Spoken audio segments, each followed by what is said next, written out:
بسم الله الرحمن الرحيم.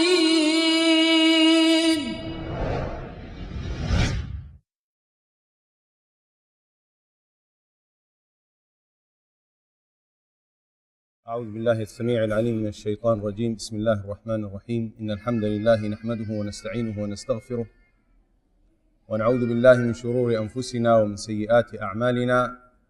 من يهده الله فلا مضل له ومن يضلله فلا هادي له، وأشهد أن لا إله إلا الله وحده لا شريك له، وأشهد أن محمدا عبده ورسوله صلى الله عليه وعلى آله وصحبه وسلم تسليما كثيرا.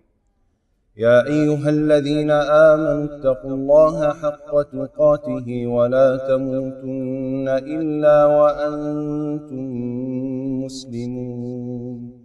يا أيها الناس اتقوا ربكم الذي خلقكم من نفس واحدة وخلق منها زوجها وبث منهما رجالا كثيرا ونساء،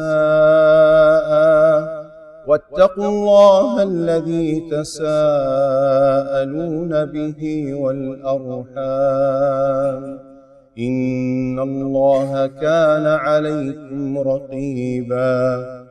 يا أيها الذين آمنوا اتقوا الله وقولوا قولا سديدا يصلح لكم أعمالكم ويغفر لكم ذنوبكم، ومن يطع الله ورسوله فقد فاز فوزا عظيما. أما بعد، فإن أصدق الكلام كلام الله، وخير الهدى هدى محمد صلى الله عليه وسلم، وشر الأمور محدثاتها، وكل محدثة بدعة، وكل بدعة ضلالة، وكل ضلالة في النار. All perfect praise is due to Allah the Almighty. I testify that none is worthy of worship except Allah. And I testify that Muhammad sallallahu alaihi wasallam is his final prophet and messenger. May Allah exalt his mention as well as that of his families and all his companions.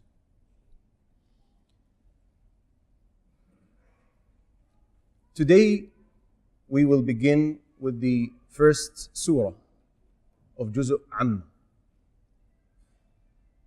Surah Amma, and it is also called Surah An-Naba.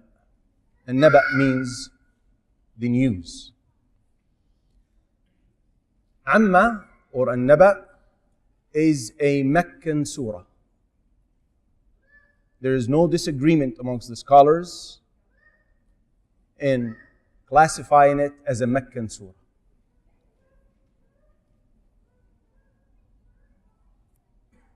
As we mentioned last time, the Meccan surahs, with regards to the topic it addresses, it focuses on the unseen, namely the day of resurrection, reward and punishment, meaning hell and paradise, or paradise and hell, addressing the oneness of Allah Azza wa Jal, and that He is the Almighty, the only deity worthy of being worshipped. And Surah Amma is no different.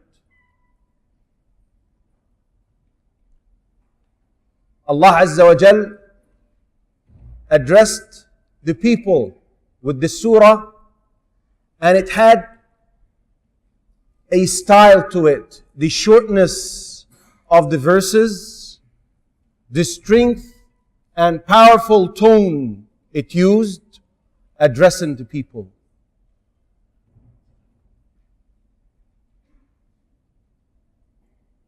Now, before we go into the actual explanation or elaboration of the verse on the verses of the chapter, I would like to quote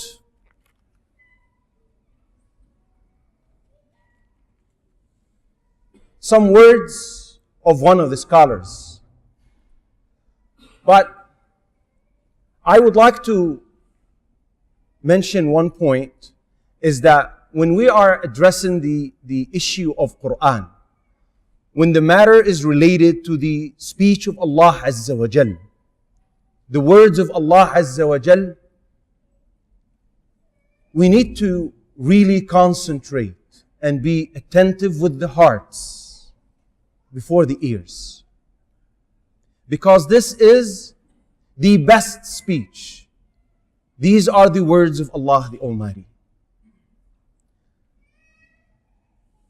He said, and these were beautiful words, He said this surah is acting like a warning. It acted like a warning to the disbelievers, idol worshippers, the atheists at the time of Muhammad sallallahu alaihi wasallam. It was very powerful in its speech. It was as if Allah Azza wa Jal was calling upon people who were deep asleep or people who were drunk. It was as if a message conveyed to them, people, wake up, look around, ponder and reflect. To this universe is a creator. This universe was created by Allah. This universe was created by a creator who runs its affairs, who decrees its matters, and who will hold people to accountability, and that there will be consequences to the deeds and actions you perform on earth.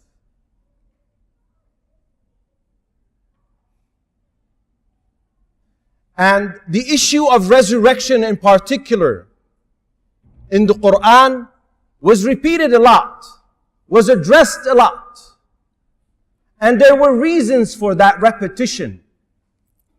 There were reasons for Allah Azza wa Jal addressing the issue over and again. The scholars mentioned some of these reasons. Why Allah Azza wa Jal kept on clearing doubts and clarifying misconceptions. Why did Allah Azza wa Jal repeatedly establish evidence and proof against those idol worshippers and atheists? Number one, that idol worshipping was widespread at the time of Muhammad sallallahu alaihi wasallam, and particularly amongst the Arabs of Mecca. Number two, people have lived with this idol worship for ages. They've inherited this from their fathers and forefathers. So their brains froze. They could not perceive what Muhammad sallallahu alayhi wasallam was talking about. They could not perceive the issue and the matter of resurrection, bringing something back to life after it had died. And one incident that proves this matter is when Ubay ibn Khalaf came to Muhammad sallallahu alayhi wasallam, and this in reference to the last few verses of chapter Yasin.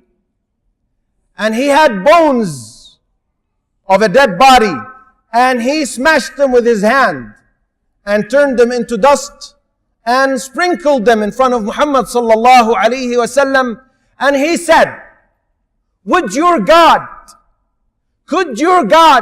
bring this back to life? Resurrect this back to life? So their brains were frozen. They could not perceive. They could not understand. They could not believe that this can happen. Number three is their deep emotion and attachment to these idols that they were worshipping.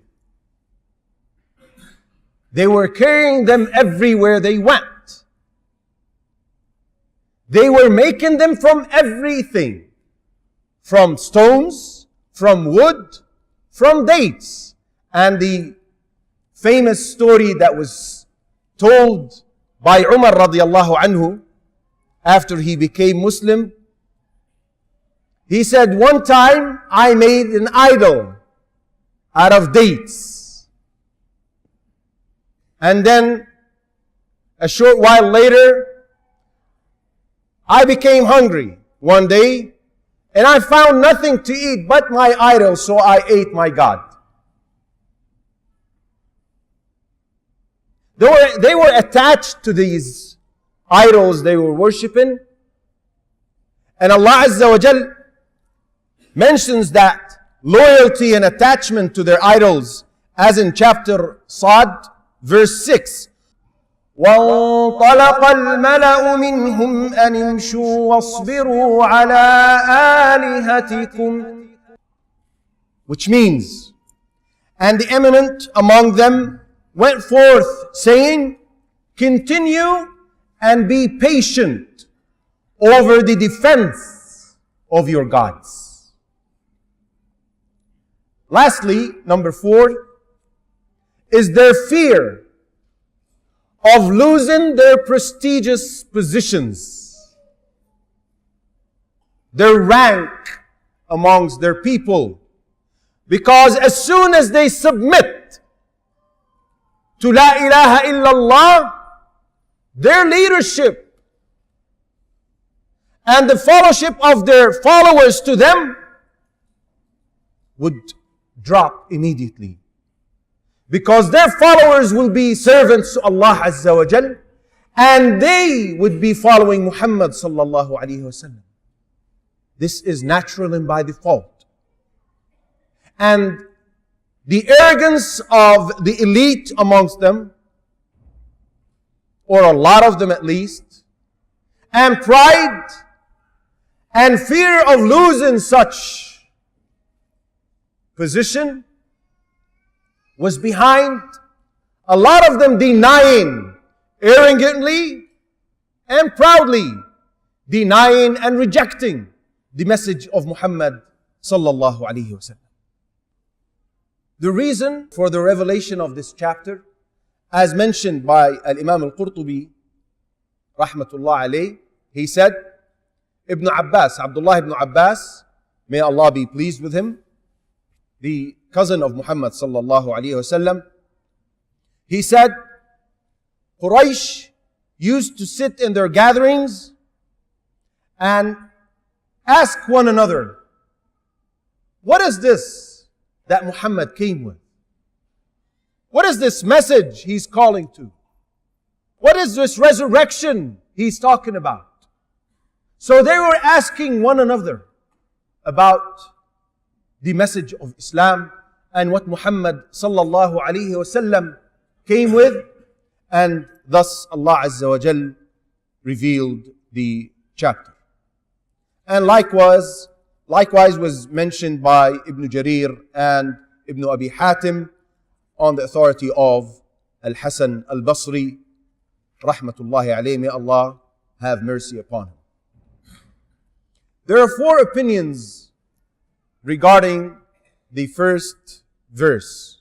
The first verse says, عَمَّ يَتَسَاءَلُونَ. Allah Azza wa Jal gave an introduction. And by the way, this surah is broken into segments. And we will address every set of verses, every segment by itself. The first few verses, the first 5 verses of the chapter was like an introduction to the matter. Allah Azza wa Jal says, عَمَّ يَتَسَاءَلُونَ عَنِ النَّبَإِ الْعَظِيمِ الَّذِي هُمْ فِيهِ مُخْتَلِفُونَ كَلَّا سَيَعْلَمُونَ ثُمَّ كَلَّا سَيَعْلَمُونَ. Which means, about what are they asking one another? About the great news or happening or event over which they are in disagreement? No, they are going to know. Then know they are going to know. The first verse is a question. Allah Azza wa Jal was not asking this question because He's unaware of the answer. As the scholars said, this question is a form of condemning what the Quraysh were asking one another. Because Allah Azza wa Jal is all aware, all knowing of everything that takes place, everything that is concealed, everything that did not happen. Had it happened, how it would have happened. Allah is all knowing. But it's a way of condemning Quraysh and the question they were asking. Because some of them were arrogant and proud, and due to that, they rejected and denied the message of Muhammad sallallahu alaihi wasallam. Now the news or event that is mentioned in the second verse was interpreted by different scholars differently. Mujahid rahmatullahi alayhi said it refers to the Qur'an, while Ibn Zayd said it refers to the day of judgment. Qatada said it refers to resurrection, and Ibn Abbas said it refers to the legislation with which Muhammad sallallahu alaihi wasallam came.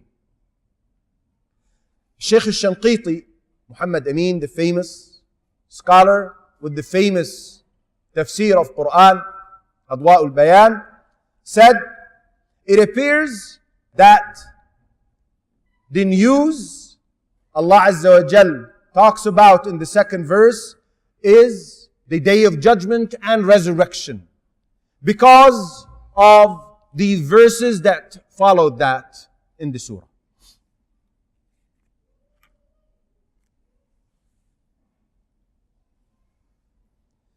Many people,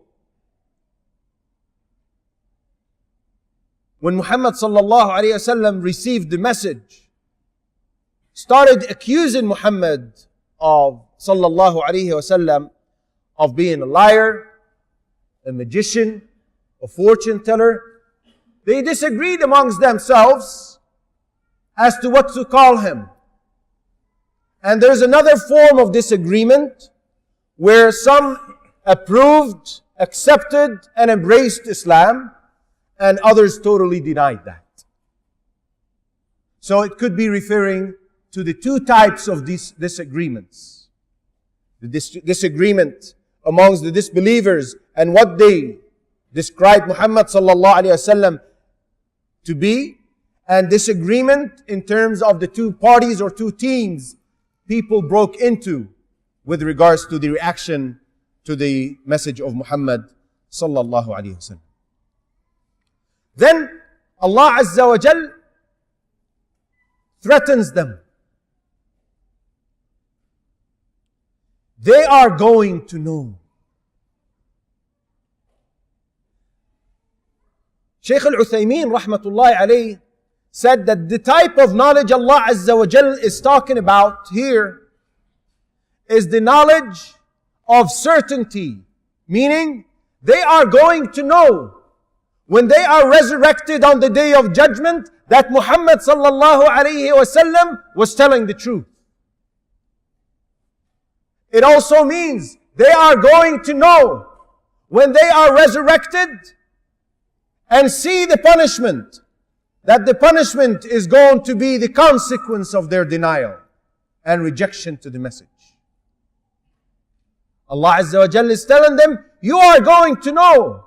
You will see that with your own eyes. You will live that after being resurrected, this resurrection that you're denying and refusing to believe in. No, they are going to know. Then Allah repeats it to emphasize, to threaten, to move the hearts. Perhaps some will take heed. No, they are going to know. Then no, they are going to know. With this, we conclude the first session, and we will continue in the following session, inshallah. Subhanakallahumma bihamdik. Ashhadu an la ilaha illa ant. Astaghfiruka wa atubu ilayk.